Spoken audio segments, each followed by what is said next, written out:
जय श्री कृष्ण। भरत जी ने 14 वर्ष की अवधि के लिए राम जी की पादुकाओं का अवलंबन लिया है।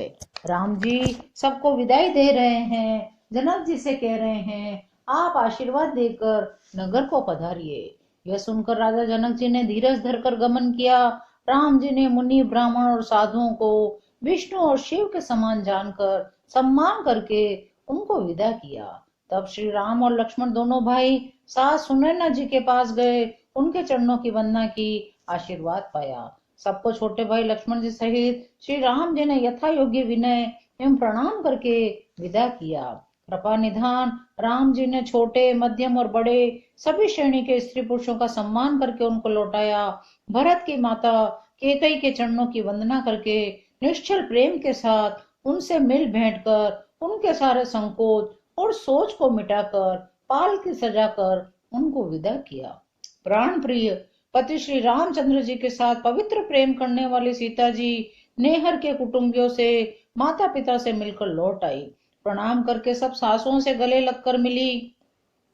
उनकी शिक्षा सुनकर मनचाहा आशीर्वाद पाकर सीता जी सासुओं तथा माता पिता दोनों ओर की प्रीति में बहुत देर तक निमग्न रही। श्री रघुनाथ जी ने सुंदर पालकियां मंगवाई, सब माताओं को आश्वासन देकर उन पर चढ़ाया।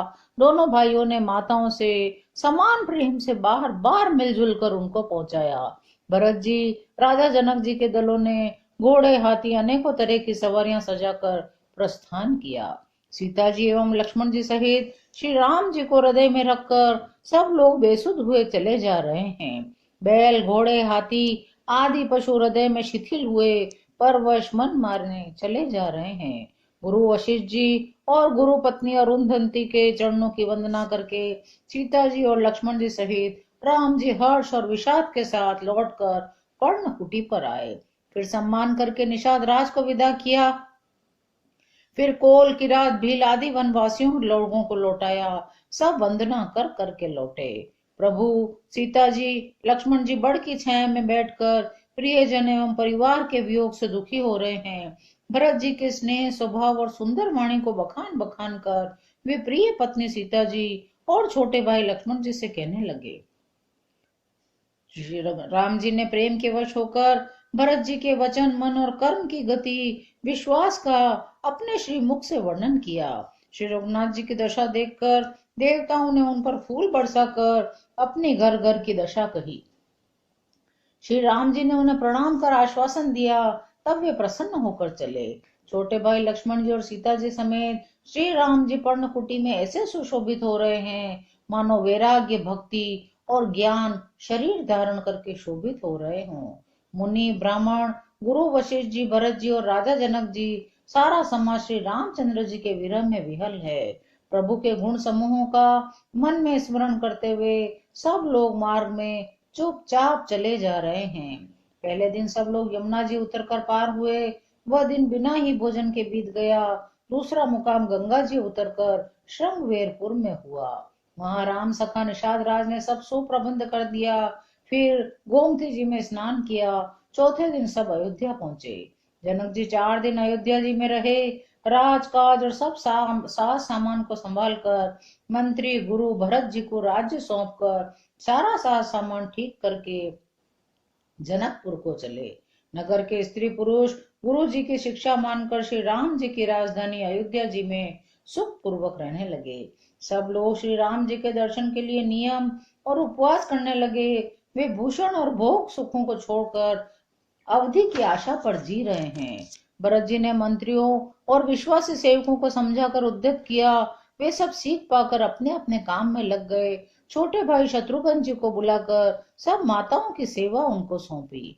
आप लोग ऊंचा नीचा, अच्छा मंदा जो कुछ भी कार्य हो उसके लिए आज्ञा दीजिएगा, संकोच न कीजिएगा। भरत जी ने हाथ जोड़कर सबको कहा। भरत जी ने परिवार के लोगों को, नागरिकों को, अन्य प्रजा को बुलाकर उनका समाधान करके उनको सुख पूर्वक बसाया और कहा, आज्ञा हो तो मैं नियम पूर्वक रहूं। मुनि वशिष्ठ जी पुलकित शरीर से प्रेम के साथ बोले, हे भरत, तुम जो कुछ समझोगे, कहोगे, करोगे वही जगत में धर्म का सार होगा। भरत जी ने यह सुनकर शिक्षा, बड़ा आशीर्वाद पाकर ज्योतिषियों को बुलाया। दिन अच्छा मुहूर्त साध कर प्रभु की चरण पादुकाओं को निर्विघ्नता पूर्वक सिंहासन पर विराजित कराया। फिर श्री राम जी की माता कौशल्या जी गुरु जी के चरणों में सिर नवाकर प्रभु की चरण पादुकाओं की आज्ञा पाकर धर्म की धुरी धारण करने में भरत जी ने नंदी ग्राम में पर्णकुटी बनाकर उसी में निवास किया। सिर पर जटाजूट, शरीर में वलकर वस्त्र धारण कर पृथ्वी को खोद कर उसके अंदर कुश की आसन बिछाया। भोजन, वस्त्र, बर्तन, व्रत, नियम सभी बातों में वे ऋषियों के कठिन धर्म का प्रेम सहित आचरण करने लगे। गहने कपड़े, अनेकों प्रकार के भोग सुखों को मन, तन और वचन से तरण करके त्याग करके अयोध्या में रहते थे। जिस अयोध्या के राज्य को देवराज इंद्र सिंहाते थे, जहां राजा दशरथ की संपत्ति देखकर कुबेर भी लजा जाते थे, उसी अयोध्यापुरी में भरत जी अनासक्त होकर इस प्रकार निवास कर रहे हैं जैसे चंपा के बाग में भंवरा। भरत जी स्वयं श्री राम जी के प्रेम के पात्र हैं। भरत जी का शरीर दिनों दिन दुबला हो रहा है।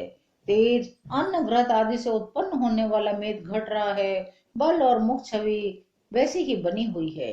राम प्रेम का प्रण नित्य नया और पुष्ट होता है। धर्म का दल बढ़ता है। मन बहुत प्रसन्न है। शरद ऋतु के प्रकाश से जल घटता है, किंतु वैद शोभा पाते हैं। कमल विकसित होते हैं। शम, दम, संयम, नियम, उपवास आदि भरत जी के हृदय रूपी निर्मल आकाश के तारा गण हैं। विश्वास ही उस आकाश में ध्रुव तारा है। 14 वर्ष की अवधि का ध्यान ही पूर्णिमा के समान है। स्वामी श्री राम जी की सुरती ही आकाश गंगा सरी की प्रकाशित है। राम प्रेम ही अचल है, कलंक रहित चंद्रमा है। वह अपने समाज सहित नित्य सुंदर सुशोभित है। भरत जी की रहनी, समझ, करनी, भक्ति, वैराग्य, निर्मल गुण और ऐश्वर्य का वर्णन करने में सभी सुकवि सकुचाते हैं, क्योंकि औरों की तो बात ही क्या, स्वयं शेष, गणेश और सरस्वती की भी वहां पहुंच नहीं है। वे नित्य प्रति प्रभु की पादुकाओं का पूजन करते हैं। हृदय में प्रेम समाता नहीं। पादुकाओं से आज्ञा मांग मांग कर वे सब प्रकार के राजकाज करते हैं। शरीर पुलकित है। हृदय में श्री सीताराम जी हैं। जीव राम नाम जप रही है। नेत्रों में प्रेम का जल भरा है। लक्ष्मण, राम जी और सीता जी तो वन में बसते हैं, परंतु भरत जी घर ही में रहकर तप के द्वारा शरीर को कस रहे हैं। दोनों ओर की स्थिति समझकर सब लोग कहते हैं भरत जी सब प्रकार से सराहने योग्य है। भरत जी का परम पवित्र आचरण मधुर, सुंदर, आनंद मंगलों का करने वाला है। कलयुग के कठिन पापों और क्लेशों को हरने वाला है। महामोह रूपी रात्रि को नष्ट करने के लिए सूर्य के समान है।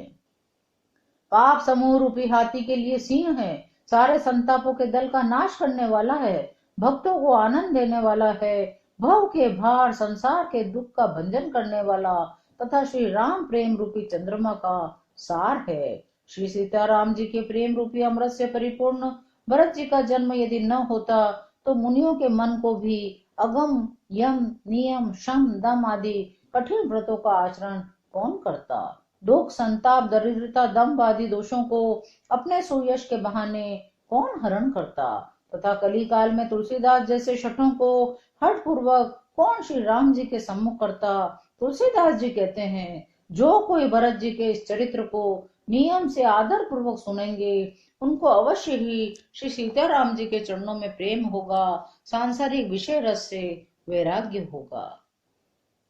अयोध्या कांड आज यहीं विराम लेता है। शेष अगले अंकों में। जय श्री कृष्ण।